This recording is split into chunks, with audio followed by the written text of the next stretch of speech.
সমগ্র বিশ্বের ৩ ভাগের ১ ভাগ খনিজ তেল পরিবহন করা হয় শুধুমাত্র হরমুজ প্রণালী দিয়ে। সে কারণে এই প্রণালীকে বিশ্ব বাণিজ্যের গলা হিসেবে তুলনা করা হয়। যে অংশ দিয়ে পারস্য উপসাগর ওমান উপসাগরের সাথে যুক্ত হয়েছে সেই অংশটি হরমুজ প্রণালী হিসেবে পরিচিত।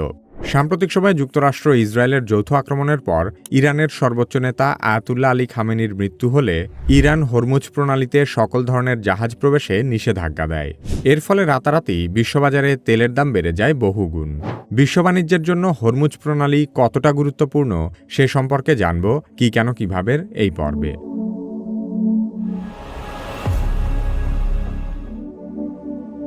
দুটি সাগর বা বিশাল জলরাশির মধ্যে সংযোগকারী সরু জলপথকে প্রণালী বলা হয়।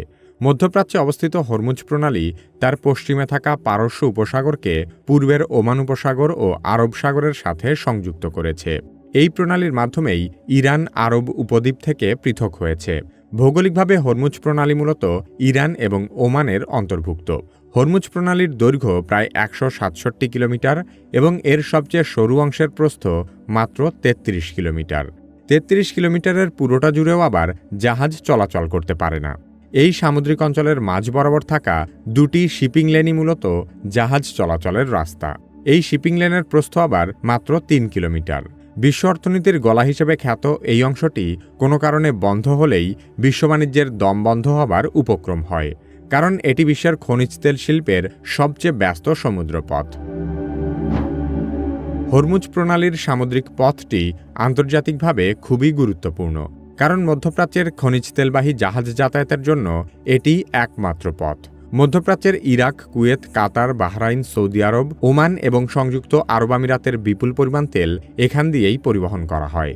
এদের মধ্যে শুধুমাত্র সৌদি আরব বাদে বাকি কোনো দেশেরই তেল পরিবহনের জন্য হরমুজ প্রণালীর বিকল্প কোনো রাস্তা নেই। মার্কিন জ্বালানি তথ্য প্রশাসনের মতে হরমুজ প্রণালী দিয়ে প্রতিদিন প্রায় ২,১০,০০,০০০ ব্যারেল অপরিশোধিত খনিজ তেল পরিবহন হয়, যা বিশ্ব খনিজ তেল বাণিজ্যের ৩ ভাগের ১ ভাগ।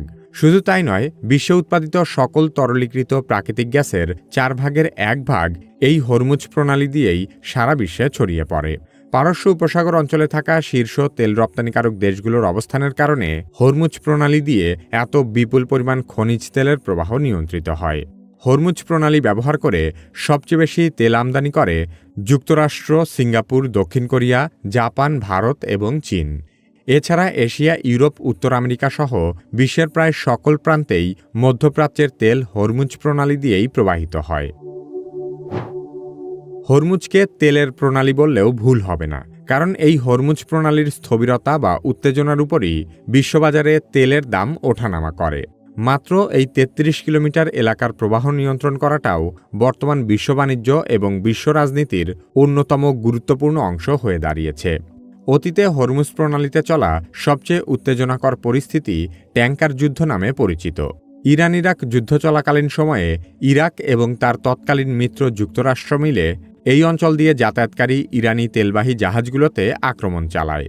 তখন ইরানও এর প্রতিশোধস্বরূপ হরমুজ প্রণালীতে সামুদ্রিক মাইন পেতে রাখতে শুরু করে। আর তখন থেকেই মূলত ইরান হরমুজ প্রণালীকে একটি অস্ত্র হিসেবে ব্যবহার করছে। এরপর থেকে আমেরিকাও হরমুজ প্রণালীর আশেপাশে তাদের সামরিক সক্ষমতা বহুগুণ বৃদ্ধি করেছে, যার অংশ হিসেবে এই এলাকার সমুদ্রে শুধু এয়ারক্রাফট ক্যারিয়ারই নয়, বরং মধ্যপ্রাচ্যের সকল উপসাগরীয় দেশে আমেরিকা তাদের সামরিক ঘাঁটি স্থাপন করেছে। বর্তমানে ইরাক, কুয়েত, কাতার, বাহরাইন, আরব আমিরাত, সৌদি আরব সহ এই অঞ্চলের এমন কোনো দেশ নেই যেখানে আমেরিকার সামরিক ঘাঁটি নেই। শুধুমাত্র ইরানকে দমন করা এবং হরমুজ প্রণালীর উপর একচ্ছত্র আধিপত্য বিস্তার করার জন্যই আমেরিকা মধ্যপ্রাচ্যে এত বেশি সামরিক বিনিয়োগ করেছে। যুক্তরাষ্ট্র ও ইসরায়েলের যৌথ হামলায় ইরানের সর্বোচ্চ নেতা আয়াতুল্লাহ আলী খামেনির মৃত্যুর পর হরমুজ প্রণালী অতীতের যে কোনো সময়ের তুলনায় অনেক বেশি অস্থিরতার মুখোমুখি দাঁড়িয়েছে। অতীতে আমেরিকা এবং ইরান ছিল একে অপরের অত্যন্ত ঘনিষ্ঠ মিত্র। শুধুমাত্র তেলের নিয়ন্ত্রণ নিয়েই দুই দেশের সম্পর্ক খারাপ হতে শুরু করে।